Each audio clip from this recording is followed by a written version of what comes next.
So Shaquille O'Neal, who I'm sure you've heard of if you're watching this video, once said that the only player he could never intimidate was Hakeem Olajuwon, the longtime big man of the Houston Rockets. Hakeem was a beast, and Shaq saw it. Another quote for you from Michael Jordan, where he said that if he had a choice of any center ever, he would take Olajuwon for his versatility at the big man position. Then again, Michael Jordan also said yes to drafting Adam Morrison, so perhaps his opinion sucks, but I'm pretty sure in this situation it does not.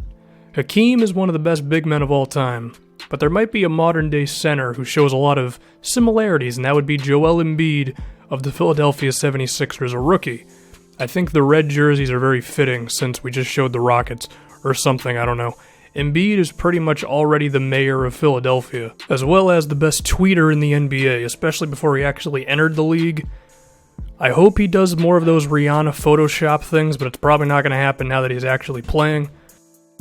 But he's putting up about 18 points and 8 rebounds at the moment with about 2.5 blocks, and he's got Philadelphia fans very excited as it seems the trusting of the process finally paid off. And we're going to look at Embiid's game, and we're going to see that there's really a lot of comparisons between him and Hakeem Olajuwon.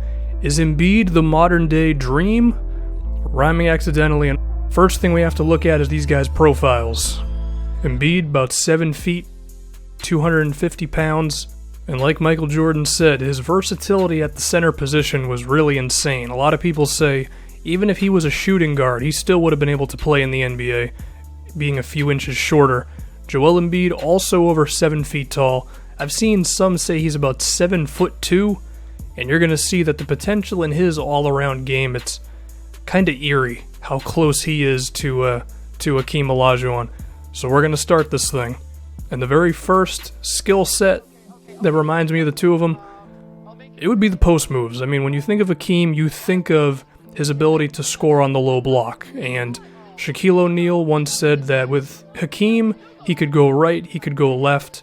You just had to hope that he missed a shot, and all you can do is put your hands up.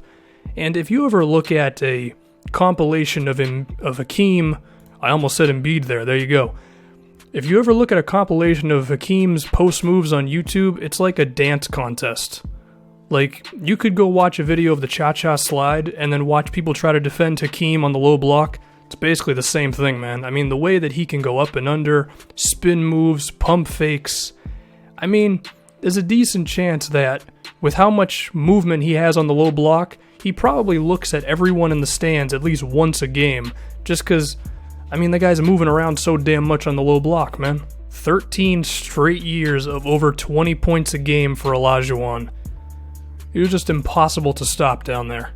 Now, while I do feel these two guys share similarities, I'll also say they are products of their time period.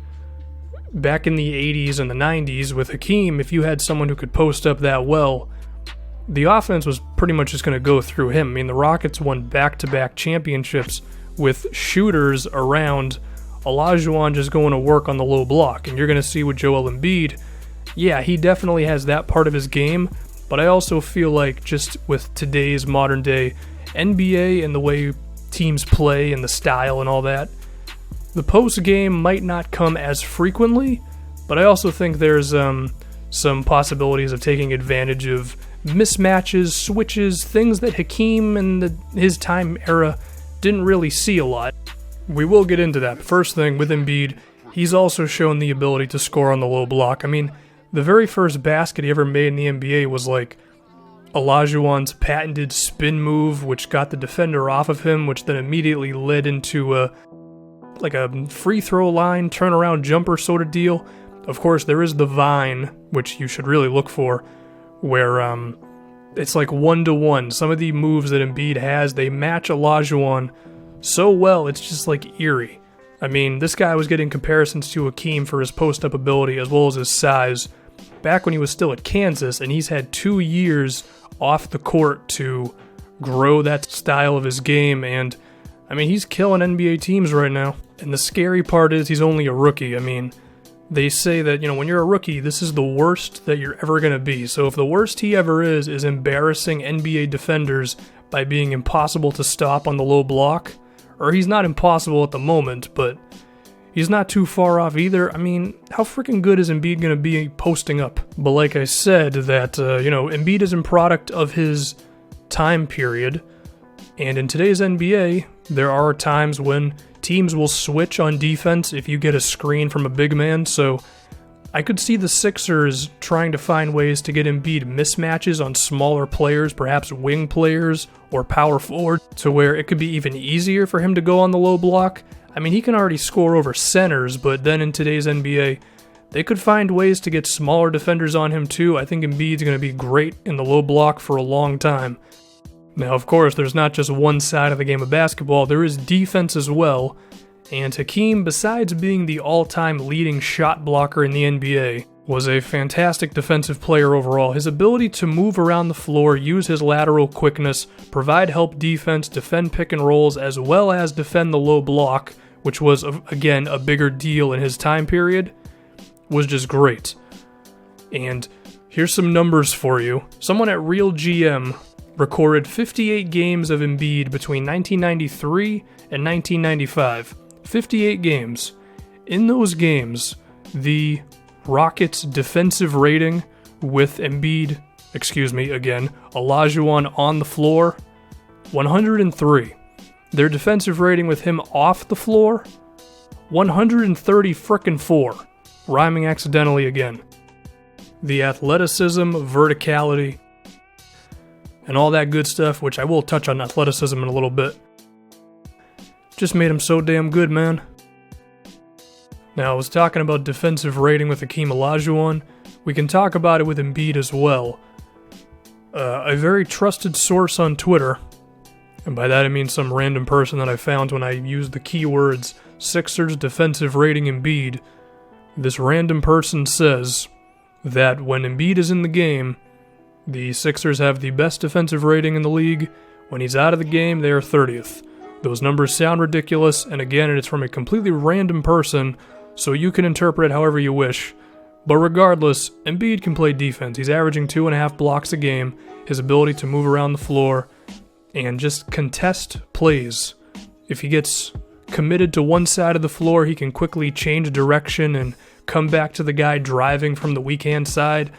Embiid seems very gifted when it comes to defense. And similar to Hakeem Olajuwon, someone who is that tall and that athletic and that naturally good, they can be something. I mean, 2.5 blocks in your first season, he might be challenging Hakeem for the all-time leading shot blocker. Now, you remember those 58 games that person from Real GM watched about Hakeem? In those games, he attempted 674 mid-range jumpers, made 297 of them, which equals 44%, which is in the same ballpark as Kevin Garnett, to put it into perspective for you.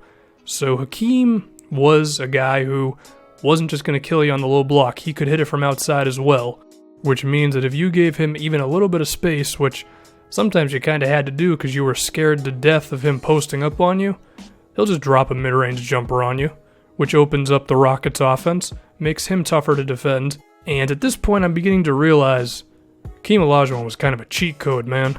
I can see why Michael Jordan might wanted to take him number one. I mean, the low post game, the mid-range game, it's pretty ridiculous how good he was.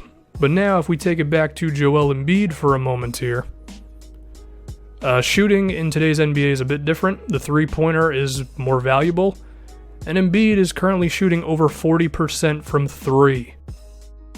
I mean, the guy shoots like a shooting guard, for Christ's sakes. And this is, again, a product of their time periods. If Embiid was playing 10 years ago, or, in Hakeem's era, he wouldn't be asked to shoot outside shots like this. But, given that he can do it, the amount of spacing that he creates for the rest of his team, allowing, or forcing the opposing center to have to defend him, I mean, it just creates so many more opportunities for you. Besides the fact of, it's a matchup nightmare. I mean, if you want to put your opposing center on Embiid, okay, but given the guy's overall athleticism and ability to hit from outside, you might be putting that guy through a nightmare for the next 48 minutes. I remember Shaquille O'Neal had a thing where it was the Shaq flu, where your team's center would get sick like a week before he had to play Shaq. Maybe the Embiid flu is going to become a thing in today's NBA, but the shooting is very real. And I've been mentioning it the entire video, and by that I mean I've said it like 900 times. The athleticism of Hakeem Olajuwon was perhaps his best gift, because you have the post game, you have the ability to shoot, you have the smarts defensively, but he could also move like a friggin' perimeter player, man. I mean, I remember Kenny Smith one time said that Hakeem on a pick and roll could go over to trap the initial ball handler and then be fast enough to get back to his man, which made it just so damn easy to play defense. So Hakeem's ability to just beat guys off the dribble as a big man, which was a real thing he could do. He had a crossover, combined with running up and down the floor, as well as just hitting opposing centers with a quick little spin move and then dunking on their heads. That's what really made Hakeem special, was the ability to just move around the floor so quickly, so swiftly, with so much agility, if you will. And, of course, Joel Embiid is within the same area of that one. But the thing is, in today's NBA, teams love the pick and roll, man. That's the go-to play in today's league. So, of course, I mean, Embiid is going to have the times where he's just more athletic than the opposing big man, or maybe the entire opposing front court, and he's going to jet up and down the floor. But his pick and roll game is strong. I mean, he can finish at the rim pretty well. He's shooting 55% at the rim right now. There is definitely room for improvement there. But his ability to jump in the air, catch an alley-oop, finish it, he's already got more than a few lobs that you can find on Twitter this season. The pick and roll game of him can just be so good, and hopefully once Ben Simmons comes back and he has a real guy who can make a pass, that could be scary. I mean, his athleticism, catch an alley-oop, run to the basket off of a screen, create an angle that the opposing big man that's just not fast enough to deal with. So I think you get why Joel Embiid reminds me of Hakeem Olajuwon so much. Or maybe you don't and you wasted the last 12 minutes of your life, but you know what? Hey, you still watched, so thank you very much. What am I talking about for this outro? The post game between both of them is really damn scary. I'm going to use some repeat footage here, please forgive me. Hakeem Olajuwon with his outside jumper, which back then was huge. Embiid is definitely a product of his time with his emphasis on the outside shot. Olajuwon again is the all-time leading shot blocker in NBA history. The paint was a no-fly zone, as well as like 15 feet and in, really. Embiid already shows signs on that side of the floor. Hopefully the rest of his Sixers teams can actually play defense. And of course, when you can move as well as both of these guys can as 7-footers, it's just a cheat code, man. So that's why I believe that Joel Embiid can be a modern day version of Hakeem Olajuwon. And once again, thank you for watching.